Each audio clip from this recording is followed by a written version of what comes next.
Please put your hands together for Randy, everybody. Thank you. Well, it's good to be with you this evening. This is my first time here, as they said. I have been in the Philadelphia area for over 20 years now, but I wasn't born around here. In fact, I was born in a different state. I was born in the state of Western Pennsylvania. If you've ever been to Western Pennsylvania, you know it's a different state.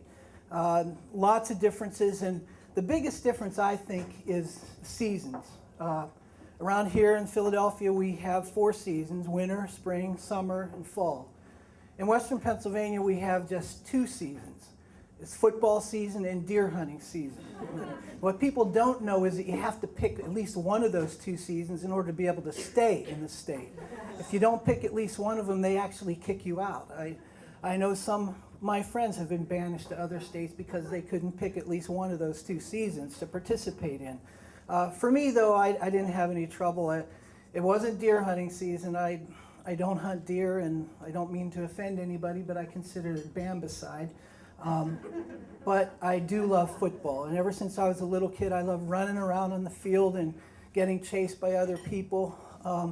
I started to hate football, however, when I got into junior high school.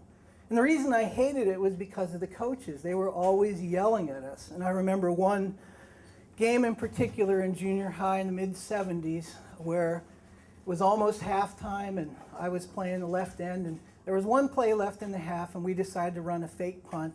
We're at about the 50-yard line. I'm thinking, we're not going to score. There's only one play left. So when the ball was snapped, I just kind of stood there. Our fake punter ran around the left side and would have gone all the way for a touchdown, except for the guy who tackled him was the guy I probably should have been blocking. The coach was not very happy. We got into that locker room, and he was yelling at everybody. He grabbed one guy, Tom Slackhoff, started shaking him up, and actually pulled out his fist and popped him right in the eye. This is Western Pennsylvania, okay? And then he said those 2 words that I most dreaded at the time. He said, "Where's Frame?" Frame was hiding behind an offensive lineman.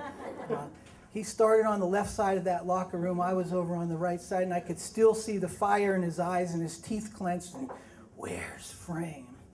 But about halfway through, he saw Tom Slackhoff. He could see the blood running down his face. He needed 6 stitches.